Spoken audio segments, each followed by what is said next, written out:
RD মটৰ্ছে খুব সুন্দৰ পদক্ষেপ গ্ৰহণ কৰিছে, এখন শিশু উদ্যান বিদ্যালয়খনে দিছে, আপুনি উন্মোচন কৰিলে কওকচোন। নিশ্চয়কৈ আৰডি মটৰ্ছৰ উদ্যোগত যি শিশু উদ্যান গঢ় লৈ উঠিছে, আমাৰ যোৰহাট জিলাৰো কেইবাখনো বিদ্যালয়ত ইতিমধ্যে তেখেতসকলৰ উদ্যোগত শিশু উদ্যান গঢ় লৈ উঠিছে। অকল যোৰহাট জিলাই নহয়, তেখেতসকলে আমাক জনাইছে যে দাঁতিকাষৰীয়া অন্যান্য যিবিলাক জিলা আছে সেই জিলাবিলাককে সামৰি পেলাই মুঠতে 52খন চিলড্ৰেন পাৰ্ক ইতিমধ্যে তেখেতসকলৰ উদ্যোগত গঢ় লৈ পেলাই উঠিছে। নিশ্চয়কৈ এই শিশু উদ্যানসমূহে বিদ্যালয়বিলাকক ছাত্ৰ ছাত্ৰীসকল নিয়মীয়াকৈ বিদ্যালয় অহাৰ ক্ষেত্ৰত যথেষ্টখিনি প্ৰভাৱ পেলাব। কাৰণ আমাৰ শিক্ষা বিভাগেও এতিয়া প্ৰত্যেকটো প্ৰশিক্ষণতে আমাৰ শিক্ষক শিক্ষয়িত্ৰীসকলক এটা কথা কৈ আছে যে বাধাবিহীনভাৱে তেওঁলোকে আৰু আনন্দদায়কভাৱে যাতে বিদ্যালয়সমূহত শিক্ষা গ্ৰহণ কৰিব পাৰে, তেনেকুৱা পৰিৱেশৰ বিদ্যালয়সমূহত সূচনা কৰিব লাগে। আমাৰ শিক্ষা বিভাগেও প্ৰত্যেকটো বিত্তীয় বৰ্ষতে এক অনুদান আগবঢ়াই আহিছে এনেকুৱাখিনি ক্ৰিয়াকলাপৰ কাৰণে।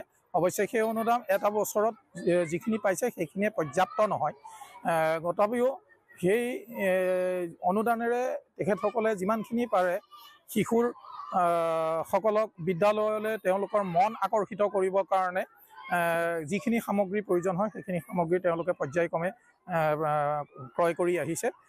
কিন্তু একেলগে ইমানখিনি টকা খৰচ কৰি পেলাই খেলা ধূলাৰ সামগ্ৰী ক্ৰয় কৰিব পৰাকৈ এনেকুৱা ধৰণৰ পুঁজি এতিয়ালৈকে পোৱা নাই। যিহেতু আমাৰ যিখিনি ব্যৱসায়িক প্ৰতিষ্ঠান আছে, ব্যৱসায়িক প্ৰতিষ্ঠানসমূহে তেখেতসকলৰ দায়বদ্ধতাৰ চিনস্বৰূপে CSRৰ আণ্ডাৰত তেখেতসকলে বিভিন্ন বিদ্যালয়সমূহত পুঁজি আগবঢ়াইছে। তেওঁলোকৰ এনেকুৱা চিলড্ৰেন পাৰ্কৰ মানে আকৰ্ষণীয় চিলড্ৰেন পাৰ্ক বিদ্যালয়সমূহত তেওঁলোকে হেৰি কৰিছে, তেওঁলোকৰ উদ্যোগত গঢ় লৈ উঠিছে। আৰু ছাত্ৰ ছাত্ৰীসকলেও ইয়াৰ দেখিছোঁ, আমি আজি এই পৰিৱেশতে দেখিছোঁ তেওঁলোক কিমান আনন্দিত। আৰু তেওঁলোকৰ এই আনন্দৰ জোৱাৰে যে তেওঁলোকে এই বিদ্যালয়লৈ তেওঁলোকক নিয়মীয়া মানে বিদ্যালয়মুখী কৰিব। তেওঁলোকৰ আমাৰ যিটো এটা সমস্যা আছে যে আমাৰ অনিয়মীয়া উপস্থিতিটো এটা ডাঙৰ প্ৰত্যাহ্বান শিক্ষা গ্ৰহণৰ ক্ষেত্ৰত ছাত্ৰ ছাত্ৰীৰ। গতিকে সেই প্ৰত্যাহ্বানখিনি দূৰ কৰাত ই নিশ্চয় যথেষ্ট গুৰুত্বপূৰ্ণ ভূমিকা মানে লাভ কৰিব বুলি পেলাই আমি আশাবাদী।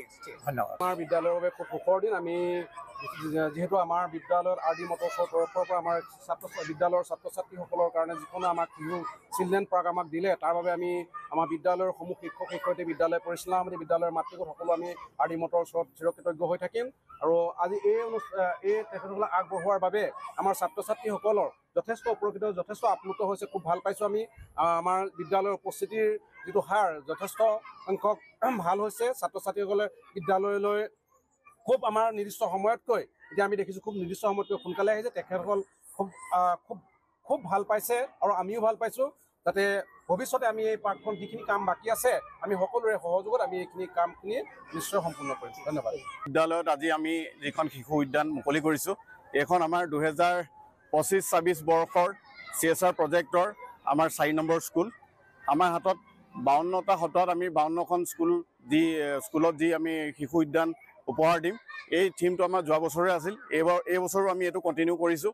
আৰু অলৰেডি আমাৰ যোৰহাট ডিষ্ট্ৰিক্টত আমি 2-4খন আৰু স্কুল লোৱা আছে, আৰু গোলাঘাট ডিষ্ট্ৰিক্টত লোৱা আছে, শিৱসাগৰত লোৱা আছে, মাজুলীত লোৱা আছে।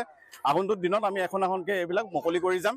আৰু এইখিনি আমাৰ যিটো আমাৰ চেৰিটেবল ট্ৰাষ্ট আছে, আৰডি মটৰ্ছ চেৰিটেবল ট্ৰাষ্ট, এই চেৰিটেবল ট্ৰাষ্টৰ পৰা আমি সামাজিক দায়বদ্ধতা যি আমাক ছাৰে কৈ গৈছে যে যিটো আমাৰ কৰ্পৰেট ৰেছপঞ্চিবিলিটি, আমি এইখিনি অকল বিদ্যালয়ত শিশু উদ্যান মুকলি কৰাই নহয়, আমি বিভিন্ন ধৰণৰ কিছুমান স্কুলত আমি খোৱা পানীৰ অসুবিধা আছে, খোৱা পানীৰ কাৰণে আমি কিছু যত্ন কৰিছোঁ।